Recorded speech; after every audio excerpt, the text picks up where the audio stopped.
Welcome to the Porsche Club Insider, your one stop for all things Porsche and PCA. Here's your host, Vu Gwyn, and the Insider crew.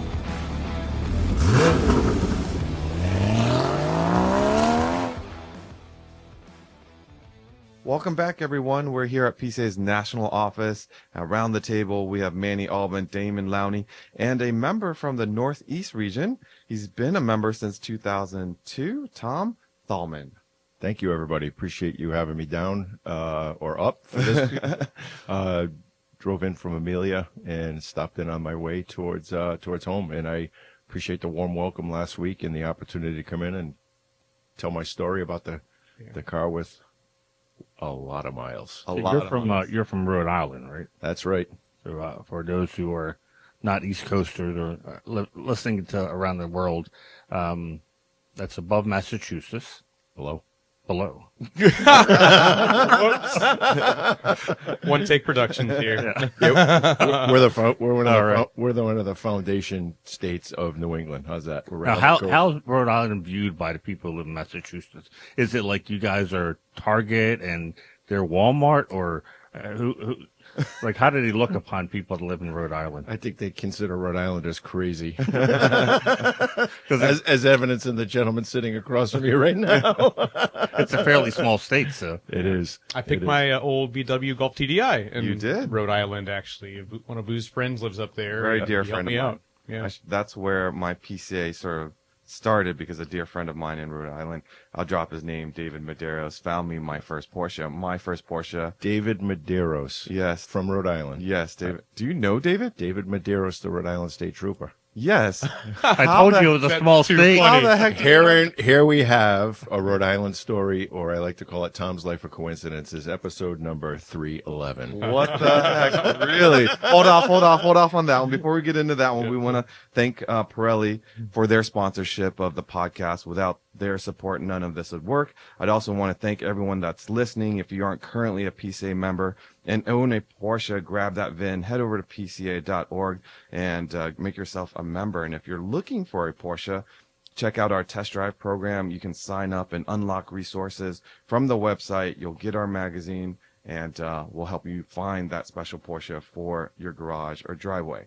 Before we get into the Rhode Island story, before we get into your specific 996, I have something. It never ceases to amaze me that I'm continuing to learn, no matter how long I've been in this game of the Porsche world. So I want to show this photo to you guys. Do we know what that is? And it belongs. I saw that on Facebook or something. I saw this morning. Did you see it? On Instagram or Facebook. Damon, do you know what that is? It's in the front footwell. Oh, you know, it's probably for a flare. Very Yeah, good. look at that. I So thought like boom, Boom. a flower. Got it. A little Yeah. flare. Yeah, But it's not factory, is it? That's what I want to know. It didn't look factory to me. That's the first thing I thought was that doesn't look like a factory piece. So if someone that's watching, if you buy a Porsche, and where If it is, I got to get one. that's exactly what I was saying. If that's Yeah. if that's an actual Porsche part, I need to find You know that. what that'd be perfect for? That option code was FLA. if it fit the little element fire extinguisher. Yeah. If it fit that. Cool. You are reading my mind, sir. Yeah. Or someone maybe can 3D print something like Which that. car is that? 996.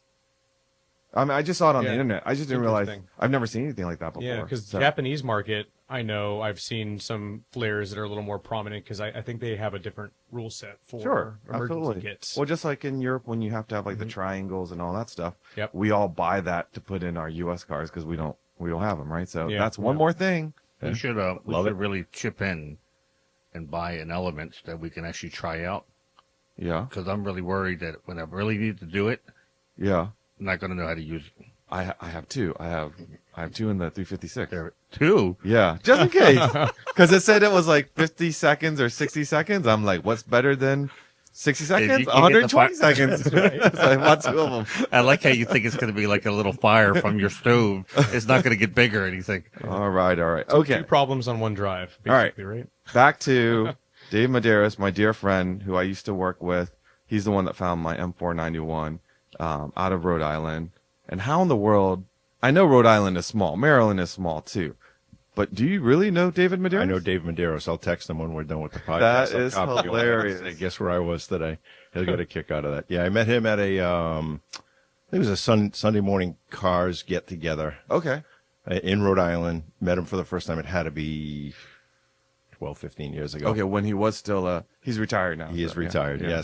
Yes. Wow. So small. Rhode Island that's a typical, very traditional Rhode Island state. And so what you're going to tell me now is you're going to tell me you're a former Rhode Island resident, right? No, but I lived in Norwood, Massachusetts for 2 years. Yeah, that's interesting. So right up the road. Right up the road. I know Providence and been to TF Green quite a bit of time. Yeah.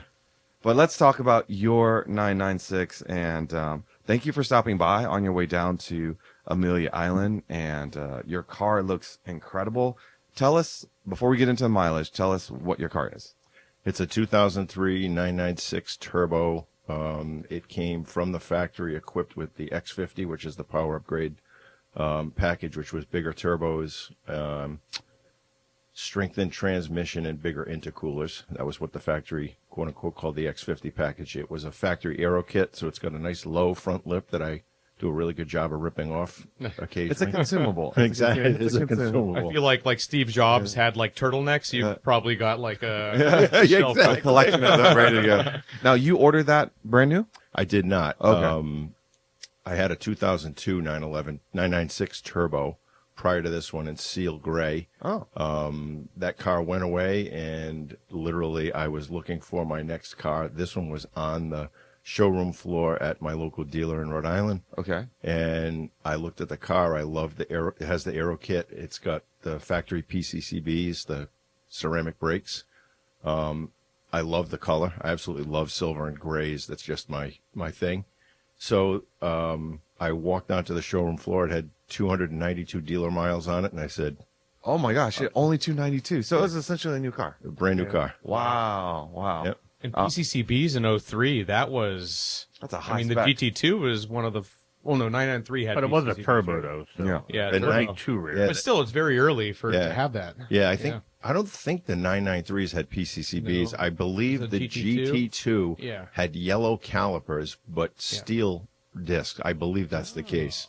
And I think the Turbo S993 had bigger steel rotors and bigger red brakes than even the 4-piston front rear. I think it went to 6-piston front and 4-piston rear. So the 2002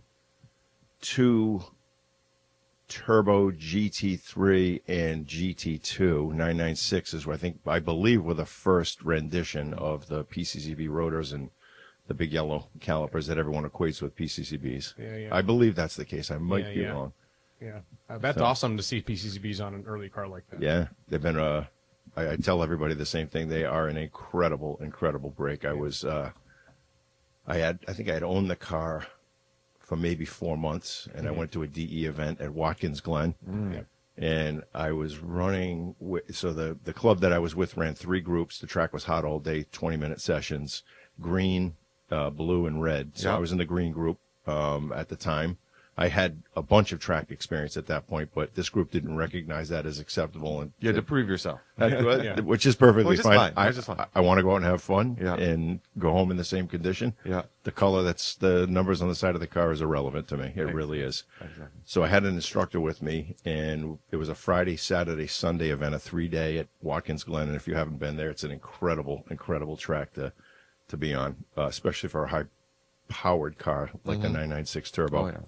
So day one was getting to know the track, getting my rhythm down, figuring out where I'm supposed to be on the track, figuring out where the braking is. And by, I would say, just before noontime on day 2, if you've been to the track, I came down the front straight at about 135, 140 miles an hour in 4th gear. I downshift to 3rd, go into the right-hand bowl, track out, and then you start climbing the S's. And by the time I got to the end of the S's, I was redlined in 4th gear. And I said to the instructor, what do I do? And he said, what do you mean? I'm like, I'm out of gear. He goes, go to 5th. Yeah. And I'm like, go to 5th? I've never been to 5th gear. I've never been to track before. So down the back straight we went, and a couple more laps. I got really comfortable doing that. And I said, I want to try to threshold brake the car before the bus stop at the end of the back straight. And oh my God, we went in, I think I at the 600-foot mark, I went from 5th gear to 4th gear. At the 200 mark, I downshift to 4th gear, and I just slammed the brakes on and literally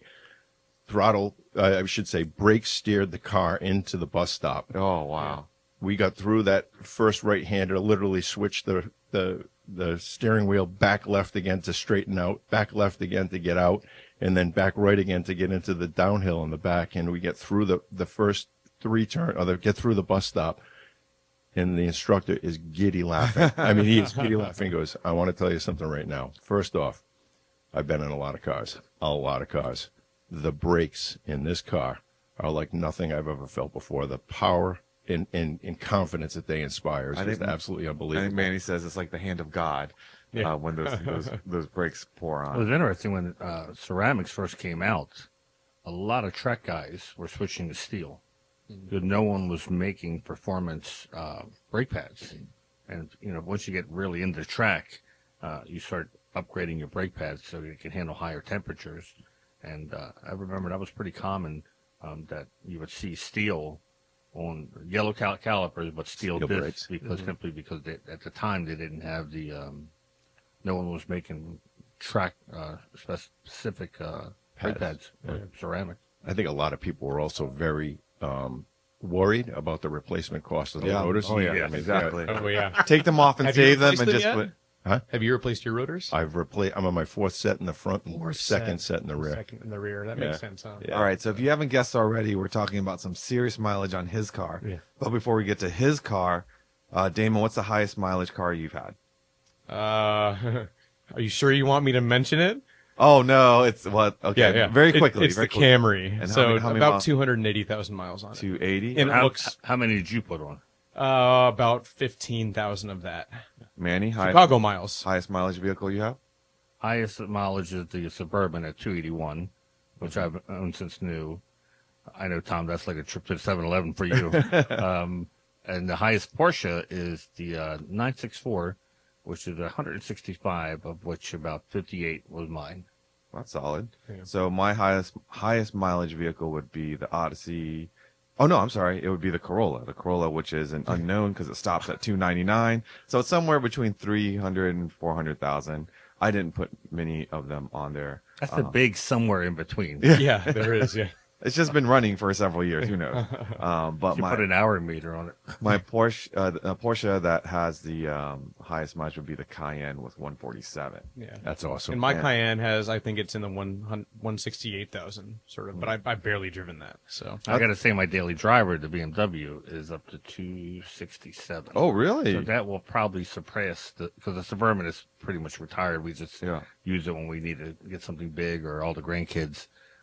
But I would imagine that as long as everything keeps on going, Are you shooting for 300? well, I'm not shooting. I have to. So, Tom, other than loving the car, obviously, do you try to every car that you own be like a high mileage car user? I'll take in a little history of Tom's driving. Okay. I find myself, I love to drive.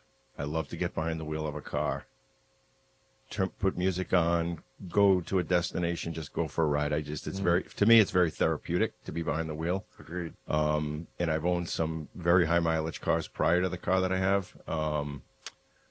One of which was, let me think back, all the way back to my very first car that I bought was an 84 Honda Accord hatchback in Honda Sky Blue. Those can get some mileage. Total manual car. I bought it with 40,000-ish miles on it from actually a fellow PCA member up in Boston at the time. And I retired that car at 287,000 miles. Nice. And it was a great car. I enjoyed it. I moved into a 92 Integra GS at the time. And I put 187,000 miles on that car. Moved into a 95 Integra GSR after that I put... I like this guy. I know. Not only are they big miles, but these are cars that everybody wants now. Yeah. Yep. I put let me think. I put about 95 to 98,000 miles on that car, and I traded that in for a 2000 Integra Type R Ooh. Oh my boy. goodness. which was probably one of the regrets was trading that in and getting rid of that car out of the factory. It's basically Honda's GT3. Yeah. There's no other way to But say did it. you know that when you bought it? Did you? Oh, I knew. You Yeah, were buying yeah. something really special. I knew it was very special. It was a numbered car. Wow. I think they made 1,200 of them. That car was an incredible, and I got into autocrossing about the time that I got the first Integra GS, the 92. Continued autocrossing with the 95 GSR, started autocrossing with the 2000 Type R, and then I bought a set of factory rims with Kumo race tires on it. Nice. And then I got up one morning, I signed up for a DE at Lime Rock, took the seats and all the spare tire stuff out of the back of the car, threw the 4 tires in a jack in, and off I went to Lime Rock. I had no idea where I was going. This is all pre-cell phone, it's just, things were Had the map so, out, I planned literally had the map, and I literally mapped out and wrote the directions down by hand on a piece of paper. No idea where I was going. What year was this? This was so that car was a 2000, so that would have been, So you probably summer checked of out 2000. MapQuest. Remember I was going to MapQuest? say There was MapQuest. MapQuest, Yeah. definitely. Because I drove cross country 2000 MapQuest? for the parade. No, ran McNally. Oh, really? Oh yeah, it was like Oh, Tom that's said. pre-MapQuest. MapQuest was Triple like A. 03. You knew what highway you were going to take, and then you started zooming in as you got closer to town, exactly where the hotel was you were going Wow. to. So believe it or not, you had to call people to ask for directions. I love it. So anyways, that car was the first car that I went to the track in. And at that time, I was able to procure a set of what they call JDM, Japanese Domestic Market Recaro seats. Nice. And I put those in, and they were a significant upgrade from the factory U.S. seats. The factory U.S. seats were very flat and very, they're very comfortable, but not very supportive on the track. And off I went. We used to, technique we had, because I didn't have harnesses in the car. You'd take the seatbelt, you'd twist it 3 times, and then lock it in. And Oh, make sure yeah. that seatbelt- Absolutely. And then you'd actually bring your seat back forward so you knew you were in the correct driving position, and that belt was locked to hold you. So that set the seed for DE events. And I, about that time, I was eyeballing a Seal Gray 2002 996 Turbo at the local dealership, and I called a friend of mine who knew a mechanic that was a Porsche dealer mechanic at the Rhode Island dealership. And I talked to Pat and I said, what's the story with these turbos? I said, anything to worry about, any maintenance issues? This is 02, so it was a couple years later. And he said, don't overfill the oil and drive it. And it was literally, that was his recommendation to me. So I went in, the salesman that sold me the car will laugh. He says, here you come in with your Integra Type R, and you're looking to go into, he says, most people start in like a lower model car and move into the turbo. He says, not Tom. Tom went right to the top of the food chain, grabbed the turbo. So did you trade in the Type R? Traded in the Type R at the time. turbo. I couldn't swing both cars at the time, maintenance and Sure. a payment on the 02. That's the irony. It all worked out the way that it was supposed to work out. I missed that car. I had a great experience with it for several years. And that got traded in with, so back to the mileage, that got traded in with 70-ish thousand miles on The it. Seal Gray one? No, Oh, the Type R. the Type R, okay, which was unprecedented. Yeah, Most a lot of people miles bought those for- car and didn't drive them because Right. they're like, oh my God, I got to put this in a museum. They're not going to make these anymore. Yeah. But that was an incredible automobile to drive. It set the seed for DE events. I picked up the 02 and drove that for a year. Got rid of that and I saw the silver one come in.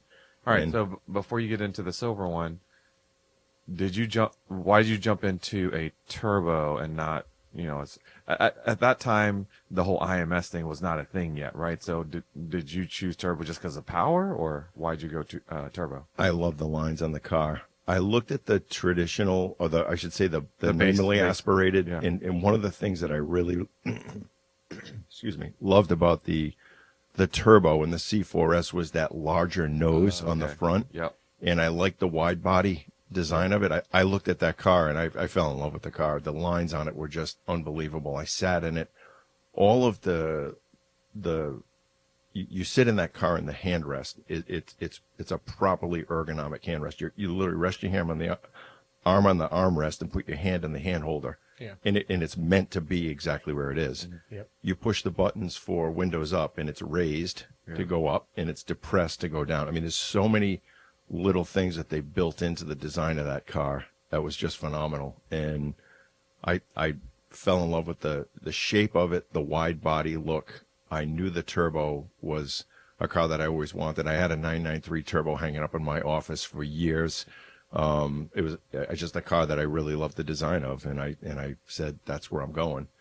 But And it was a stark difference from like a high revving, normally aspirated Honda motor to right. a turbo motor packing this kind of power out Right. of a 6-cylinder, right? Yeah, So- the torque in Yeah. the turbo is just you can't explain it. I think it's on full torque at 22 or 2300 RPM up until 57 or 5800 RPM. It's just it's you push the pedal Doesn't peak at and the car plateaus. doesn't even blink and it goes. Yeah. Did you realize when you were buying it that it was like the first? I mean, 993 could be argued that might be the first, but being the water cooled, it was the first 4-season turbo. But before that, turbos were kind of like weekend cars. They weren't meant for 4 seasons. So Porsche was intent on making a car that their customers could use all 4 seasons. Do well in the winter, do well in the rain, do well in summer, and so forth. Did you realize that when the turbo came out? Yeah, part of the 996? draw was that I wanted all-wheel drive, so that was going to put me in a C4, a C4S, or a turbo, because I was going to drive the car year-round, and the dealership thought I was nuts because I literally ordered I found a set of used rims, the hollow spoke rims back in the day, Wow, so your winter Used time. hollow spokes. Wow. Hollow spoke, whoa. and I put a set of winter tires on that car, and I drove that. I've driven in probably 18 New England winters. I've taken my silver turbo. I remember leaving work one day in central Rhode Island. It's a Friday afternoon. They were talking about a bad storm. And when I left in the afternoon, there was, I don't know, there had to be 8 inches of snow on 95. It was 2 ruts going all the way up 95 to get home. I get on the highway and I'm cruising along in second gear or third gear at, 25, 30 miles an hour. And I look up, there's about 5 cars ahead of me. I said, well, got to find it out sometime. Yeah. Hopped over into the next lane over where there was no tracks. Oh my God. And literally went by people at 35-ish miles an hour. Not dangerous, but just, a little faster than everybody else was going. Just literally to see what the capabilities of the car were at that time. And I will tell everybody that if you haven't taken an all-wheel drive 911 on snow tires out in 8 to 10 inches of snow, it is an absolutely stunning experience to have I bet. under your belt. And it is probably the most capable automobile in the snow that I've ever driven in my life. Wow. I got home that night, and my road had been plowed. The driveway had not. My driveway was about 900 feet long at the time. There's a 2-foot snowbank and 10 inches of what was very light, fluffy snow. Yeah. That fall we had, that winter we had. So I got out of the car. I looked at the 2-foot snowbank. Went up, climbed over the snowbank, looked at where it fell on my shin. Yeah. Said, well, this is a challenge. Yes. I think I know where you're going with this. I backed the car up on the road, No. got it into second gear, blew right through the snowbank, right up the driveway. And once again, we talk about the chin spoiler. Yeah, right? Hey, snowplow. It literally, with that Aero Kit lip on the front, Yeah. I got about halfway up the driveway, and it was like that. It was a really cold, windy, and it was that light, fluffy snow. Yeah. Yeah. And it was, it was the headlights were on, so it's like starting to get dark out. It's late afternoon, early evening. It's not dark, but it's starting to get dark. I got the headlights shining up, and the snow is sliding up over the windshield. It was like I was in one of those wind tunnels, Yeah. where they're doing Yeah, the smoke yeah. testing Yeah. on the car for downforce and breakaway Yeah. at the end at Yeah. the tail end of it. So. And you stopped at the end of the driveway. I did, right? pulled it right into the garage, and I went out and I looked at the tracks coming up the driveway. I said, man, my plow guy's going to laugh when he sees that. So the seal gray one, you So it also doubles up as a plow. the seal gray one, you did buy that one new. I bought that brand new. Okay. It And was how long did you have that, and how much miles on that one? 1 year, 30,000 miles. And then why did you trade in so that you could get the silver one? I got in a bad accident with that car, Oh, and I decided no. that it was time to let go of that car, and Okay.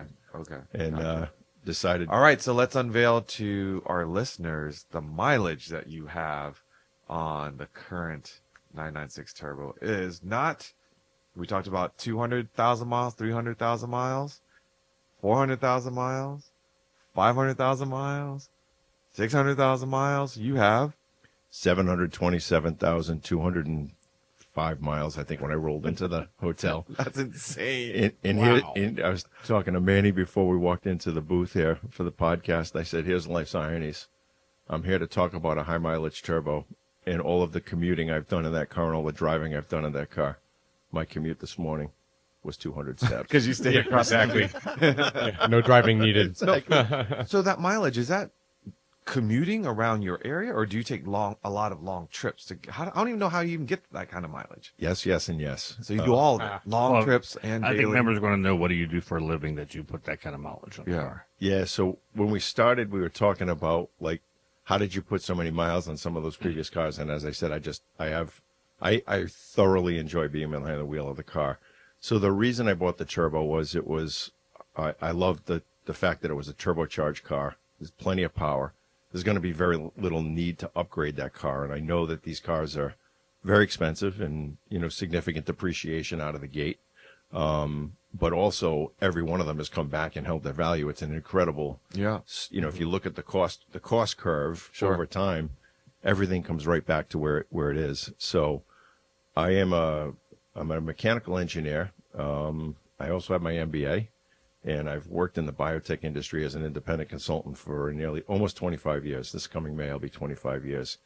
I worked in Rhode Island for actually Connecticut and Southeast Connecticut and Rhode Island for the first 3-4 years of that 25 years. And I knew when the Rhode Island project that I was on was starting to come to an end that I was going to have to travel up to Boston.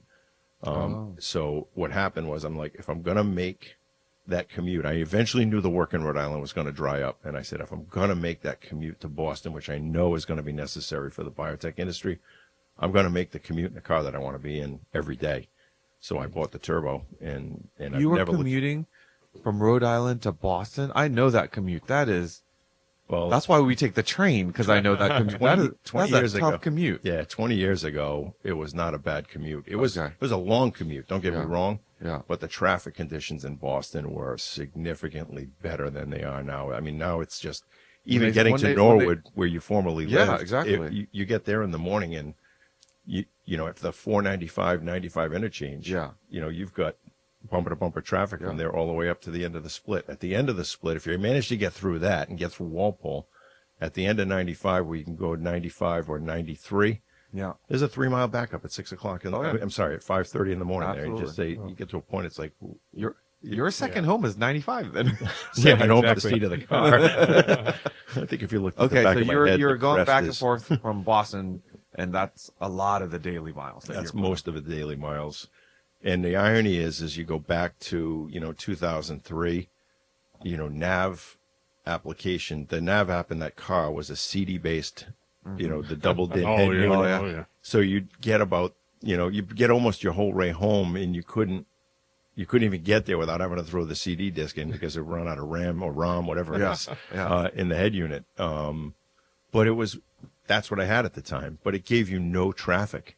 It was all based on the maps. Just So it on was the just map, literally going to be a guidance thing. So I would turn on AM 1030 and listen to traffic on the 7s.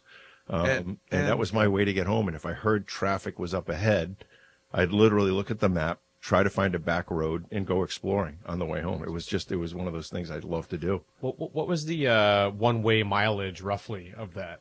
Let's see. I've had commutes. I guess the longest commute was Andover, Mass, from South Kingstown, Rhode Island, and that had to be 61 way? Yeah. probably So- more like 90. 91 way? Wow. Yeah. Wow. That's a lot. How big did your left calf muscle get? Because for those listening that don't know, your car is also a manual. Manual transmission. Which goes So you against conventional wisdom. Everyone will tell you, oh, I got the automatic or I got the PDK because I'm in traffic a lot. So that's incredible. And the fact that you were in a lot of bumper to bumper. So it's not all highway miles, because now you're using the clutch a lot, and you're kind of like doing the opposite of what the highway miles is. Very traditional question, how many clutches you've been in? I just put the third clutch on the car. And everyone's like, oh, it's all highway Third miles. clutch. Only Third three. clutch. You're very good with the clutch then. Well, I tell everybody, they're all like, oh, it's all highway miles. I'm like, yeah, it is. I'm driving on the highway. But have you driven in Boston for 20 years? And it's literally, you're talking an hour a day of stop and go traffic in traffic. And that on and off that clutch is the worst thing you could do to an engine and the worst thing you can do to a transmission and a clutch. Oh, yeah. It's, And rev match is your friend Yeah. with the clutch. I tell everybody, give it a blip before you shift up or shift down, and the clutch will last you 300 and I like that you do that because I learned to drive to rev match. So I never drag the clutch no matter what. that's right. Anywhere, at any time. I always awesome. flip it. So. Yep. I think our listeners will want to understand how you got your car to that mileage. And Manny put together a list of quote unquote maintenance questions here. So if you don't mind, could we just kind of throw them out and give us your thoughts and your secret sauce to getting to 700,000+ miles. So how often do you do oil changes? That's probably number one question. If I had a nickel for every time I got asked that question at Works Reunion, I probably could have made the trip for free. I tell everybody, and this goes all the way back to 20-something years ago when the 996 Turbo came out. If you go on the forums, everybody was talking about modifying, putting half of this kind of oil and half of that kind of oil, and they were putting the diesel, like Rotella, Shell Rotella, whatever. It was a diesel grade. I think it was a 550 oil instead of came with 040 from the factory. If everyone was going to a 550 and it had high phosphorus or something or high magnesium in it, and they said, "Oh, it's so much better for the engine." I'm like, says who? Yeah. Right? Who's telling you this, and where's this data coming from? I will tell you the secret sauce to the 996 Turbo that I drive is Mobil 1 040 as specified from the factory and tested and analyzed and overanalyzed by a lot of very competent, very intelligent German engineers. They know exactly what this car needs. I've changed the oil religiously every 5,000 miles in that car. Like it or not, everyone's like, why do you change it so frequently? I'm like, because it makes the car last and I want to drive the car. Yeah. Cheap insurance. It's the cheapest insurance. It's the lifeblood of your car. That's exactly right. Now, I don't know if this is correct or not, but because this is AI, and AI told me that the Macan was not turbocharged, but it does say every 15,000 miles for the 996 Turbo. No way. Oh my God. I never leave anything to Because 50,000. the Macan is 10,000, and I told my wife, No I'm way. like, we were going 5,000. Before I even met Tom, Yeah. now that Tom gives me validation. Yeah. Yeah. Remember how- 5,000. We have data. Remember how Exactly. Nathan was saying that the original, I think, was it 986s or 996s had 20,000 intervals? No. And then they changed it to 10 after Maybe a the couple IMS years, issue, something. maybe. Yeah. I grew up with 3,000 miles. Change it. I'm comfortable with 5,000 miles or within the year. But when 3,000 synthetic wasn't very popular. back Yeah. then. So That's now- probably why. Yeah, 3,000 was what I got Well, through that's- all of my previous Right. cars with. This is where the comments start flowing in Yes, exactly. on YouTube. Yeah. Just to step back for 1 second, I forgot to mention in the cadre of vehicles that I've owned, I am a former owner of a 2004 Beta Cayenne Turbo Oh. that retired with 410,000 miles on it. Wow. Oh, jeez. that's awesome. And I only have 147. I got so much life left in mine. And what about engine rebuilds on that one? No engine rebuild. No engine- The car you went see that? 410,000 Telling you, miles. What's that's without- crazy about that? incredible. We've had a Porsche tech, and I believe actually one of the training instructors tell us that he wouldn't touch an 03 or 04 Cayenne with a 10-foot pole. But I think that has more to do with electronics. electrical. Electrical. Electronics. Okay. Yeah. Okay. Did you have, Engine-wise, No, I did always you have felt- electrical yeah. issues at all? I don't remember any electrical issues. The car Interesting. sat for a bit of time, and what happened was the inside of the car yeah. Yeah. became infested with mold, Oh, no. and it was going in for some repairs. I looked inside, and I'm like, well, I know where this car's going. Yeah. Oh. And So it off could have went. gone more. So Absolutely could have gone I more. guess It was maintain it and you're good. change the oil every 5,000 Change the miles. oil. It was the same thing, 040 Mobil 1. So I tell everybody, Interesting. get up in the morning, Your car or drive has the car, and has the change the engine oil. been out? The engine's been out. Yes. How many times? Oh, a few. Out or worked on? Both. So the engine's been apart once. Wow. And Only once only. We took it out at 383,000 miles for a reseal. One of the turbos in the back, there's an internal wastegate mechanically actuated wastegate and the arm in the flapper were disconnected, so the flapper was just bobbling around back there. I'm an engineer. I'm a very curious engineer. I'll even say that. So I told the mechanics, I've heard somewhere along the lines that Porsche said these engines are good for 250,000 miles. We're 50% more than that at this point. Yeah. Let's break it down and see what's inside. Yeah. We got the car apart. We looked at all of the parts, mic'd all the components of the heads, factory new. Wow. The hatch marks are still in the cylinder sleeves, the Nicosil cylinder sleeves that were in the car. You still see the hatch marks. The bearings for the crank. There was probably two bearings that you could say light shadowing would be a heavy description of what we saw. The internals of the car were absolutely unbelievable. The mechanics and I are standing there looking at this going, this is unbelievable. So there's 5,000 validation. 5,000 miles with miles. the But whole one. you did replace the rod bearings? We replaced everything. I'm an engineer, so I think about fatigue, and that's stress and cycles over time.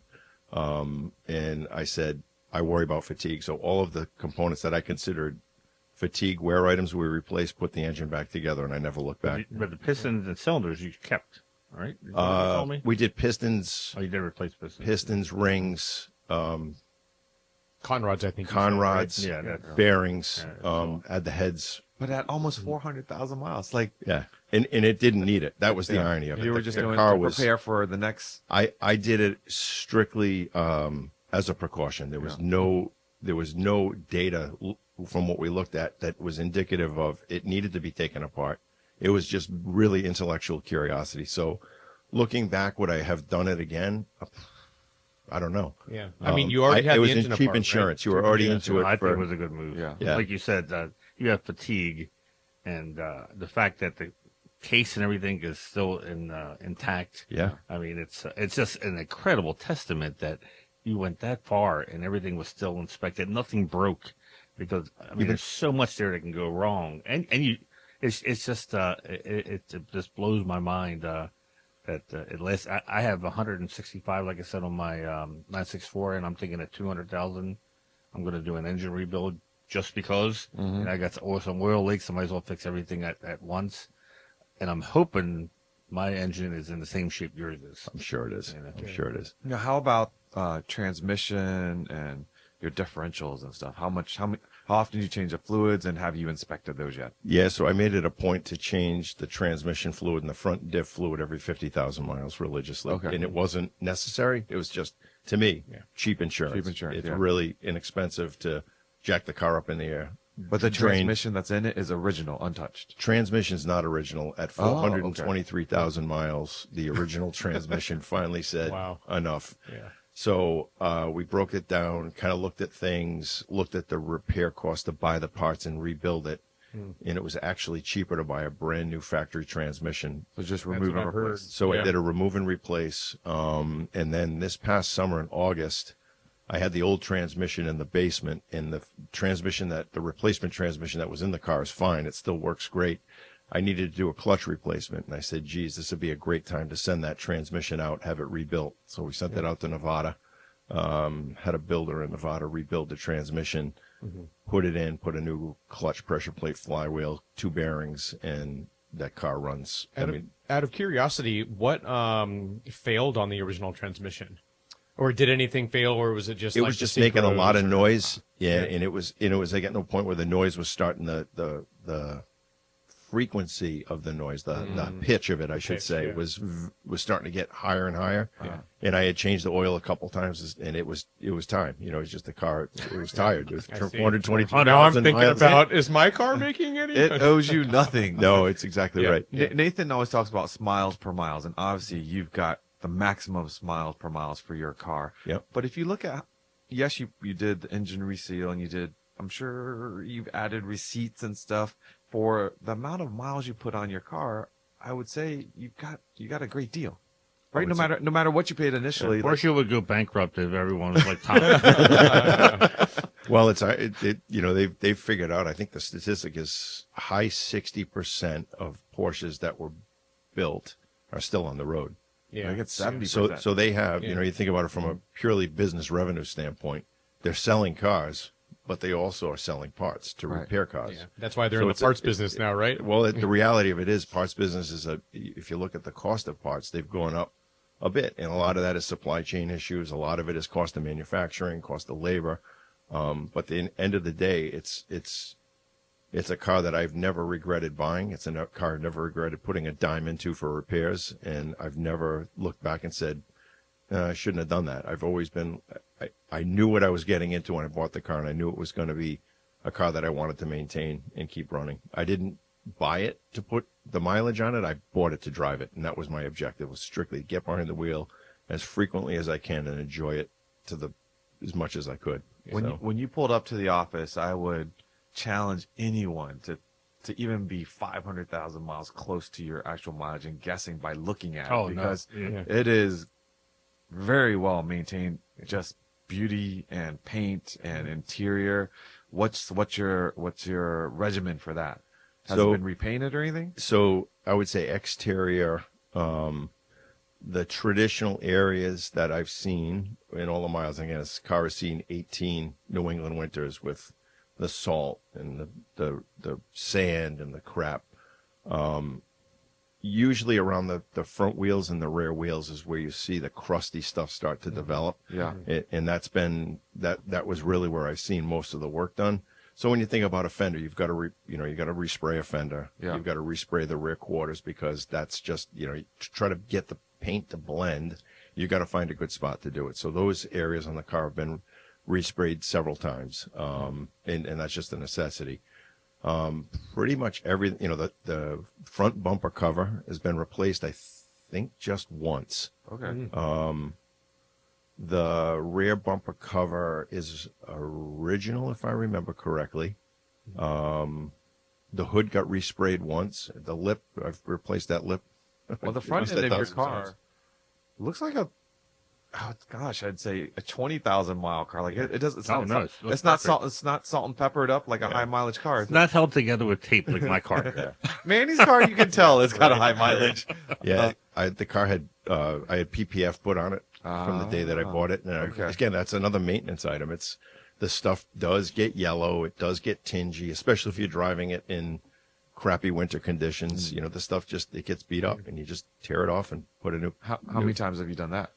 PPF. I gotta ask my friend Jeff Orlinski at Wheel Dynamics. He'll but a tell number me. of times. He would say maybe 10 or 12 times. So every 2 years ish, I would say and I do it not because it's destroyed. It starts where it gets some chips and some things in it, and it's okay. It's time. Let's just do it. So it's to me, that's just another maintenance item, as is the paint work. The underside of the car, what do you do to maintain that? Because I know that there was this Why are you picking on my car? Well, no. You brought up, remember that tool, that tool where you roll the. Oh, yeah. Do you use? Do you take it to one of those car washes that does the underside touchless, or do you have something that you roll under, or do you just take a hose and spray off all the brine and salt? Yeah, so I'll tell you, let's back up for a second. So I took the car off the road for winters 3 years ago. The New England, all of the New England states, the DOT has, or maybe this is a national thing, the liquid salt that they're putting on the roads.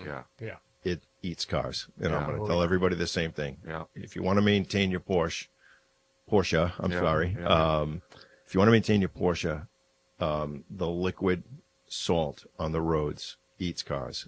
We did have to do some significant body work on the rockers 4 years ago, I think it was. I took it in, it was 3 years ago, where we literally had to cut out metal, had to fabricate metal pieces, weld them back in, stitch them back in, primed, painted, coated them with the undercoating, and built it out. And I fixed it once and for all.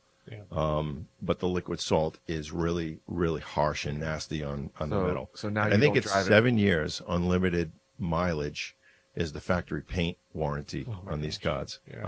And I made it well beyond 7 before I saw anything really significant that had to be done. So you keep it off when there's like that liquid stuff. Yeah. And in the winter. A week ago Sunday when I left, that was my biggest fear. Is like, what kind of rain and or salt are we going to hit? And the roads coming down here, number one, we made it dry all the way down to Florida. And I hit some rain Sunday morning when I left down in Florida. So back to the original question was, what do I do to keep it clean?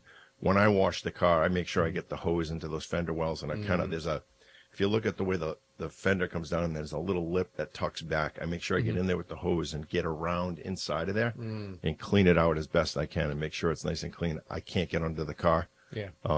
But you have a lot of panels though now. It's it's the not whole like belly the- is a big plastic. Yeah. It's a So, yeah, I number of guess that sheets underneath. But matter as much. if you pull those plastic panels off and you pull it down, you look at that car, you'd say 15, 20,000 miles. The undercarriage of that car is in phenomenal shape. Yeah. Phenomenal shape. You've So- done a number of upgrades because I definitely noticed the not stock ride height. I also noticed the T-Equipment roll bar that you have in there. What other things have you done to the car that's not stock? Let's see. I've got upgraded intercoolers. Company I think they're actually in Maryland. Protomotive, New Jersey, I think. New Jersey. Yeah. So I've got very large Protomotive intercoolers in the car. Ooh. I wanted, and I think, it's been 15 years since I put those in, or maybe 12 to 15 years. I wanted to do, I'm an engineer, a mechanical engineer, so I'm like, cheap horsepower, colder air. It's pretty simple. It's a pretty simple upgrade. So we called, I forget the gentleman's name that owns Protomotive, but we called him. He had the largest intercoolers that would fit in that car. We put them in, and I've never looked back. Everyone, when that rear bumper comes off, every mechanic that looks at us says, intercooler envy. Yeah. So that's an upgrade that I've done. Really early when I got the car, there was a known issue with the factory blow-off valves on the intake. So I replaced those with a company at the time. I don't know if they're in business anymore, called Bailey. It's a metal. Okay. It's a metal bell. It's actually a metal replacement for the factory plastic ones, and they've knock on wood. I won't knock on the Yes, mic. this is wood. Not plastic. It's imitation wood. So I've replaced. Those are an upgrade, and there wasn't any performance increase with that. I put GT3 sway bars on it with the adjustable sway bars. Nice. When I did the suspension upgrade, the factory stock suspension went a couple 100,000 miles, and I think I was at Lime Rock going up the uphill at Lime Rock. And there was a photographer there, and I looked at the distance between the top of the tire and where the lower part of the fender was, and it was several inches. Yeah. So I'm like, I knew the car's suspension was shot at that point. It was time. What'd you put in? So I put in a set of KW Club Sports, and the reason I put those in, I waited. A lot of the folks when these cars came out, were putting the Bilstein PSS 9s, and there was a lot of chatter in the early days of the 996 turbos about the PSS 9s, although a great ride, lowered the car beyond what I called acceptable. I didn't need the car slammed. I didn't want the tires buried up in the fenders. And there was a lot of people were talking a lot about bump stop and just not being able to, you hit a hard, roads around New England, and they're not the greatest roads in the world. Yeah.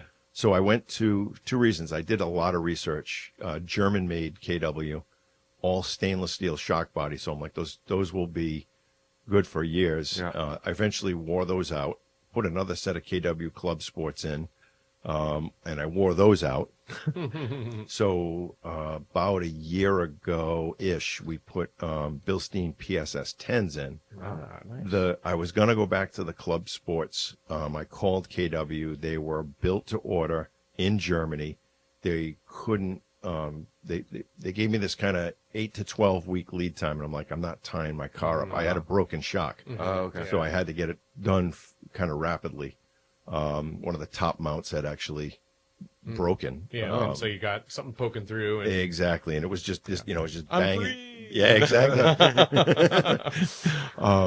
So, anyways, I talked to a few people, and we decided to put the PSS 10s in. I talked about maybe going to Olin's, which is a little more geared towards track. Yeah. And I said, 95% of the driving I'm doing in the car now is street driving. So I said, I don't need as aggressive of a suspension as I've had in the past.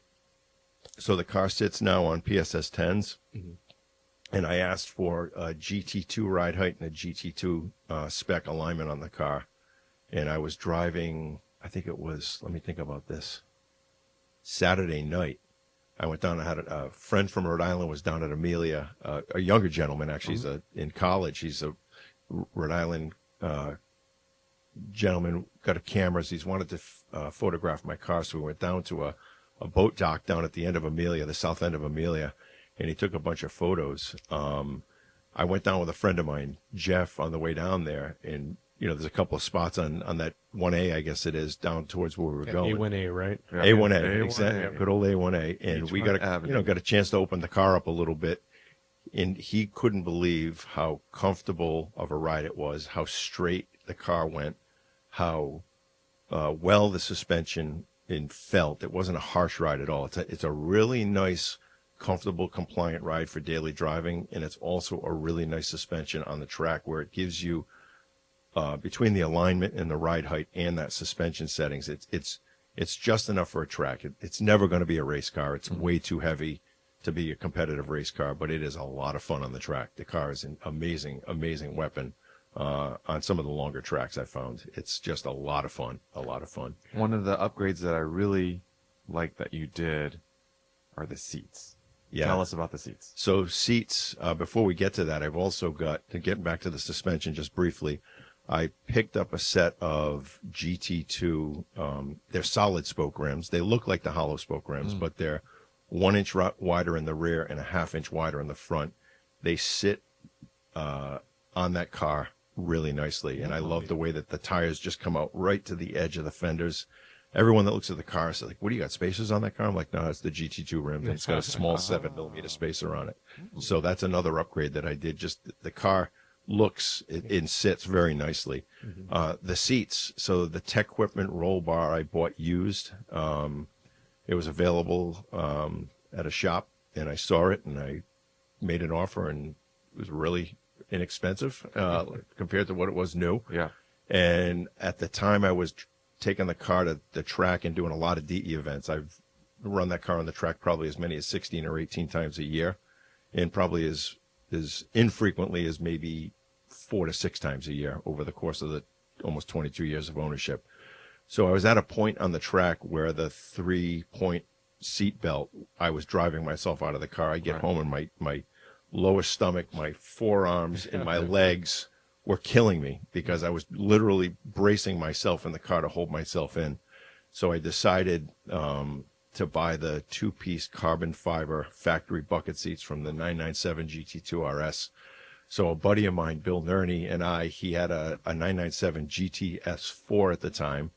We went to the dealership. We actually did some research to find out where I could get them, and got a really good price. I think it was out west in either Oregon or Washington, one of the dealers out there. I got the pricing, and I went to my local dealer and said, will you match the price? They said, absolutely. I said, we'll take four seats. Those are like the best carbon buckets for a street car, and it's so funny that it was here in the U.S. for the 997, 987, and then they took them away, and I think Europeans got those 2-piece carbons, or they went to 1-piece for a long time. They brought the 2-piece back in the new cars. Yeah, the 996 actually had a 1-piece carbon fiber bucket, and that was what everybody was putting in back in the day. What I didn't like about those was there was a big halo. In my opinion, I sat in those seats, and what I felt was on the track, you lost some a vision. little bit of a blind spot there. And, I use the mirrors, all 3 mirrors all the time. I'm always looking to the sides when I'm making a turn. So I didn't want those seats. I didn't love those seats. They were very comfortable. I've sat in them. They're wonderful. They're in the Carrera GT, which I sat in, and it was they're phenomenal seats. I wanted something that I could fold forward to still utilize the storage space in the back without having to slide the seat forward all the time. So I went with the 2-piece carbon fiber bucket seats. I bought their factory seats.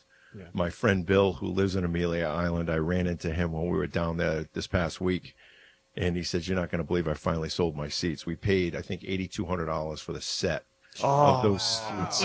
You made money on seats. No, that's what they cost when we bought them new. Yeah. He just sold his seats. Let me guess. 14. 20. 17. More than 20. More? $30,000. Oh my God. Who would have thought Your seats? carbon fiber 2-piece factory bucket seats was an investment? We were at Rennsport 2, and you probably remember this. 3X, and I bought those seats as 10 years. Yeah. I've had those seats I for knew 10 they years. went for a lot of money. So at Rennsport 2, Porsche I was on executive committee. They took us into the garage, and it was very secretive, and they said, we want to show you something, and they get your opinion.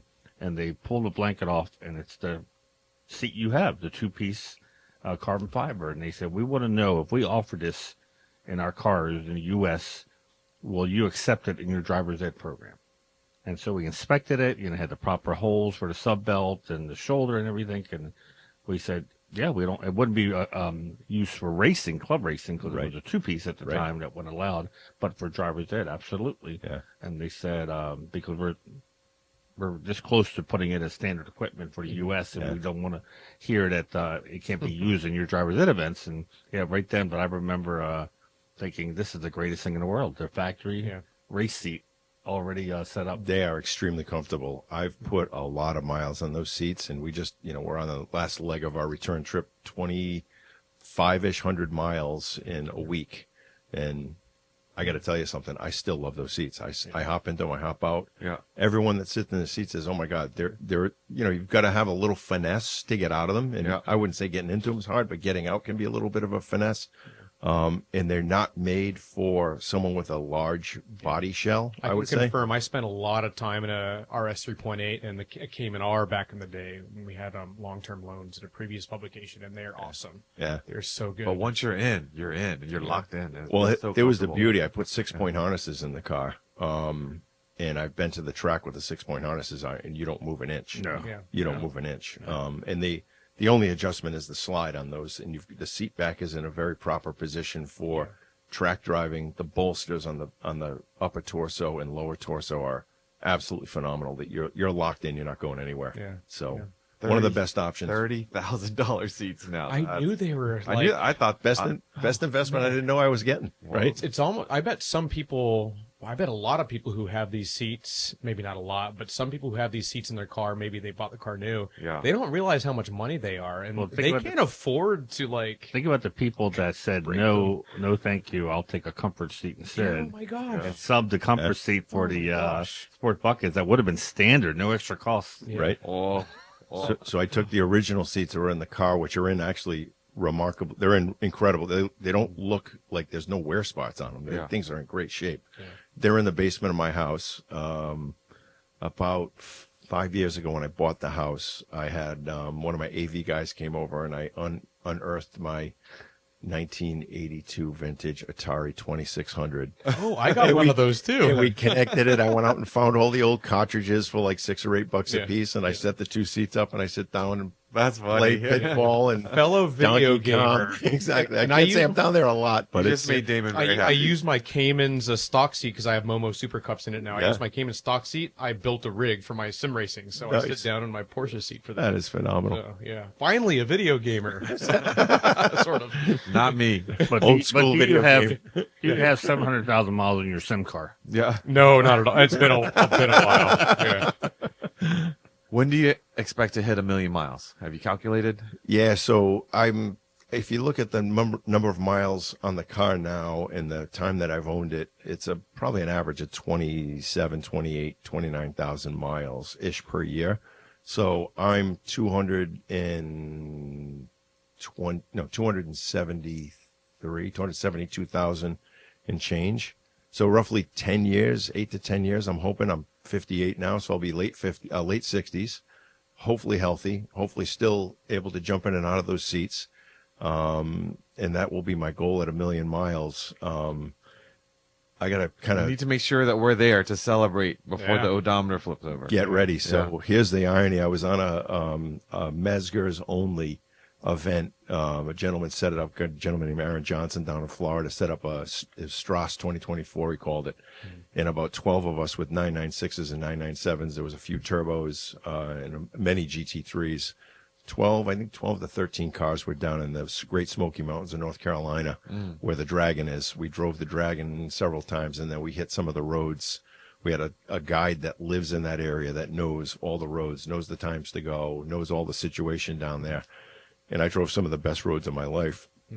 And I've said that when the car hits 1 million miles, I'm taking it to Pikes Peak, and I'm going to drive the highest drivable point in the United States, with the highest mileage turbo probably in the world at that point. Yeah. And I want to I want to get to the top of Pikes Peak. I'm going to make sure that I time it and get there and hit that 1 million miles as I'm driving up. That would be an incredible way to celebrate that. Yeah.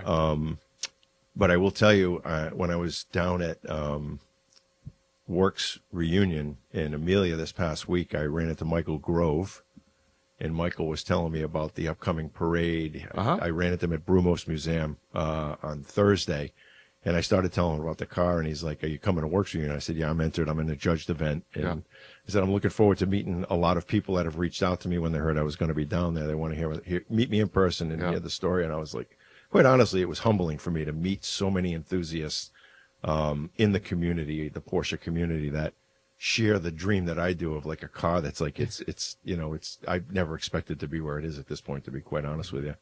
But it was really humbling for me just to sit and listen to their stories of their cars and ask me questions. And I'm saying, this is what I've done. I'm not telling you what I did was right, but it's worked. It's only one data point. That's not a trend, right? So you're going to drive out to Oklahoma? You're going to try to join us? So Michael and I started talking. He says, we would love to have you come out to Oklahoma, because it would be such it would be a really interesting car to have in the concourse out there. So, of course, I get home that night and get on the map. I get on my Android Maps or Google Maps, and I start looking. I'm like, if I take this and get out here, get to Oklahoma City, I'm like, ooh.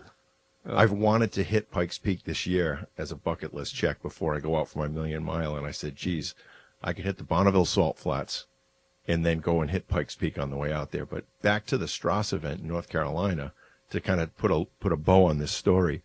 At the end of the event, they had an awards, and I got an award for driving the longest distance to get down there. Surprise, surprise, right? Yeah.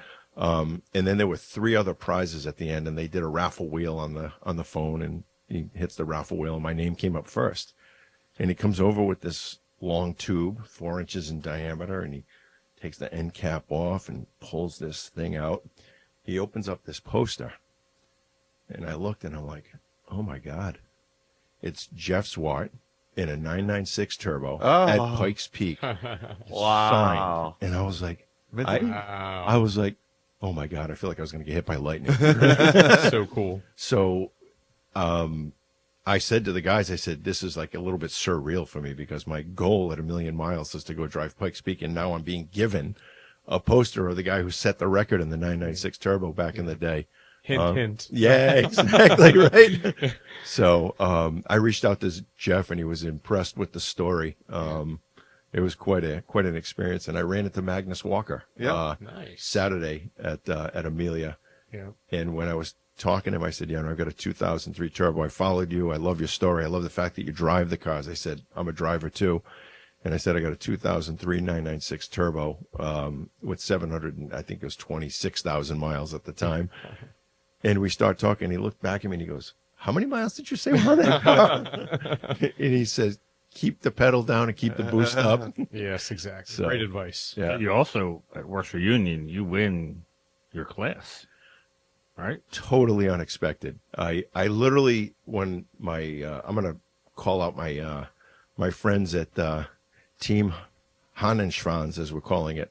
We made some logoed shirts up. It's Rooster Tail Racing. It's Jeff Orlinski, Jim Gallerani, and Tony Mara. We do an annual guys automotive event trip every year, whether it's SEMA or Amelia. We went to Scottsdale for the Barrett Jackson auction last year. We've been to a number of different car events, and we're now talking about what's like the next thing. So when we talked about coming to Amelia, the last time we were here was in 2020, and we flew out Sunday morning right before COVID hit. Mm-hmm. Flew into Boston. Everyone pulled their shirts off, ran off the plane, and said, "I'll be the heck out of here." So when they said they were coming back this year, I was like, "Geez, the car's in phenomenal shape. It's not a concourse quality car, as I would call it. It is a lot of, cosmetic things that it would, to make it a concourse car." But I said, I read the description on Works Reunion, and it was, we want cars with stories. So I reached out to the coordinator of Works Reunion. He says, that's a story. We want that car in there. So I told the guys, I said, have fun flying. I'm driving down. So my girlfriend and I hopped in the car on Sunday, and it took 3 days to get down there. I didn't expect to do anything other than run into people that share the dream of the car that I've had the luxury of driving so many miles. I was again, I say humbled was the word when I think it was Michael Grove walked up to the car and put the blue ribbon. and there was a little white piece of paper that said, "Make sure you're ready to come up. You're going to have to bring your car across the stage." I stood there and I was just like, how does this stuff happen? It was surreal to me to win the 996 and 997 class.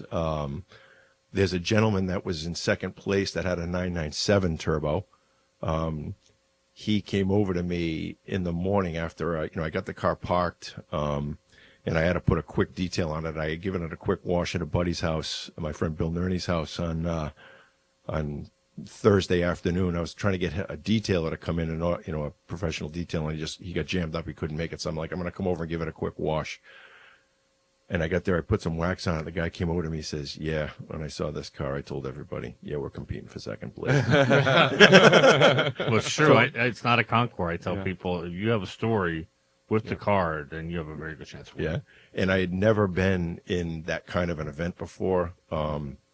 So when the judges came over, I didn't even think to clean the stuff out of the back seat. I had a couple of sweatshirts, and I think I had changed from a long sleeve shirt to a short sleeve shirt.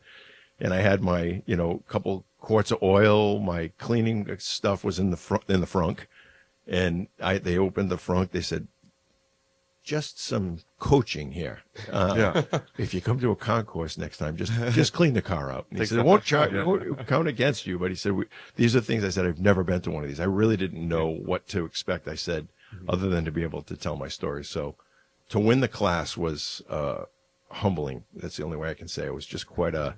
Well, congratulations on that. Thank you. Yeah, it was Congratulations. quite incredible bucket list check for me to say, holy smokes. And then here I am several days later sitting in the podcast room at PCA headquarters with three of the gurus and saying to myself, what an incredible journey this car has afforded me. I met Magna Walkus. I've met Patrick Dempsey at an event up in Maine. I've met Jay Leno in Newport. The one person left is Jerry Seinfeld, and I want to, at some point, I'll back up and kind of giggle a little bit. So Rennsport Reunion 7, it was 23, correct? Yes. Yeah. I was scheduled, I had laid out, it was going to be the 7th Rennsport Reunion. I was targeting rolling into the event at 700,000 miles. And I went and said, geez, I'm going to drive out there and make it happen. I reached out to another friend of mine, Brock Keene, who's got the 996 road trip, for those that know him, with the tent on the top. And I said, Brock, why don't we try to get some folks and we'll meet up and we'll kind of pick up on the way and we can all meet up and drive into the event together. So I started looking at how would I get out there, and I started thinking, geez, the Cannonball Run, that was like the 70s. So 70s Cannonball Run. I found Brock Yates' original route to get out there. I mapped it out. I had everything ready to go. And then I ran into a throttle issue. The car was going into limp mode. Oh, no. And I couldn't figure out what was going on. So I took it to a mechanic. Excuse me. And what we found was that the DME in the car was very warm, like hot. And he said, I think the DME has finally given up the ghost. So we took the DME out, put a factory refurb DME in. He went to program it, and he goes, this has got 150 miles on it. Something doesn't seem right about this. It shouldn't be. Couldn't get it programmed. So we reached out to a local dealer. They couldn't get it to program with their tools. We reached out to PCNA tech support. They dialed into the car remotely and tried to troubleshoot and said, I don't know. So they sent an original Pevis up from Atlanta to the dealer. Dealer tried to program it with an original Pevis, and he couldn't program it. And they said, well, we'll send you another replacement, refurbed DME. And that didn't work. We couldn't program So it. two. Two refurbed DMEs that were not programmable for whatever reason. So I believe, what I heard, at least through the grapevine, was we believe we found a quality issue with the DMEs that were refurbed, which is great. Listen, it's I'm glad I was able to help resolve that, and someone else didn't have to get troubled with it. So they shipped me a brand new DME from Germany. We plugged it in, plugged in the Pevis system. The car lit right up. Oh, right away. Nice. Right away. Oh, wow. So But that what delayed- happened that was delayed- or that that was a delayed- 2.5 month troubleshooting, DMEs flying in from here, there, and everywhere. So I missed Rennsport Reunion 7. So fast forward, when Rennsport Reunion 8 hits, the goal is 800,000 miles for the 8th reunion. We're going to find out what the 80s Cannonball Run route was. Nice. All right, let me just remind folks, be sure to head over to PCA.org to sign up for PCA's newsletters, performance news, e-brake news, and Mart Fresh. All free, of course. We're just going to quickly highlight some of the events here for PCA Treffen Homestead. That is sold out. Porsche Parade Oklahoma City, which hopefully, Tom, you will be there July 6th through 12th. Registration is currently open. And, of course, our 70th anniversary cruise, Treffen at Sea 2025, setting sail out of New York starting August 30th, and we'll be going along the coast of the Northeast. Hopefully, some of you that are listening will join us. Damon, videos? Yeah, it's I saw that in the notes here we have Damon's going to talk about videos, and I feel like I need to offload some memory before I can remember what I filmed. No, but we have Nathan Merz's 928 video. He has an early 928. We recorded it back, almost a year ago now, and it was one of those recordings where we had 3 or 4 other videos lined up, and we have a little bit of extra time. Let's just do the 928. We did, just released it, and it's basically at 30,000 views as we're recording this. So people like it. Hopefully you go watch it if you haven't already. But a cool look at a car that doesn't get covered all that much in the media. By now you'll also probably have watched or maybe seen on YouTube the Werks Reunion Amelia Island video. Mm-hmm. I'm actually publishing that today as we record this, so this will be a couple weeks later, I think. Mm-hmm. So, yeah, it'll be in there. Yep. Boggs was there. Azorostatus. Yes. Azorostatus. We included the outtakes. Was that an Italian word? Because it wasn't German. Azuro, maybe Thetis. I don't know. Yeah, You did a great job on that video, and I think it captures the vibe of Werks Reunion. We had a lot of fun. We had a lot of fun filming it, and you could see all the smiles as people were walking around. So yeah. So check those 2 out, and well done. There'll be more videos. So all right, if you haven't considered PCA Sim Racing, you want to check it out. We were talking about sim racing rigs. Maybe you utilize your old seats and make a rig for yourself. Mm-hmm. But you can head over to PCASimRacing.com and race with fellow PCAers, and if you've never done it before, they have some how-tos. They have what's EDE, which is for those that are just getting started, and then of course they as you graduate into competitive racing. And no oil changes on sim racing. Right. But you can try to get those miles. You can still spend a lot of money though. But 5,000 mile P brake. For those of you that are looking for PCA Insider swag, you can head over to our web store. We have bottles and mugs. And if you'd like a PCA Insider decal, send us your address information to podcast@pca.org. Well, Tom, it's been such a pleasure to meet you, to see your car, your enthusiasm. You're doing what all of us want to do is you're driving your car. You're not even realizing that the purchases that you've made are investments. That's not what we're focusing on. We're focusing on the smiles per miles, but it's really cool to see that your car's value, your seat's value, everything that you're doing is just the way we love it. You're enjoying it. So kudos to you. Thank you very much for hosting me and allowing me to come in and tell my story. I'll just tell everybody, if you own the car, the experience of being behind the wheel, in my opinion, is the greatest experience of owning these automobiles. And there are so many events to participate in, whether you want to go take a coffee run, you want to do a cars and coffee, you want to go to an educational seminar, you want to partake in DE, club racing, autocrossing. There's something for everybody. There's something for everybody. Get out, drive the car, enjoy it. And it snows in Germany, and the cars don't melt. So drive it in all weather conditions and enjoy it the way that the Germans meant it to be enjoyed, and have fun doing so. Wise words from a man who exactly knows what he's talking about. Folks, thank you for listening. Be sure to like, comment, and subscribe, and consider sharing our show with fellow Porsche enthusiasts. Until next time, stay safe, and we'll catch you down the road. Thank you much.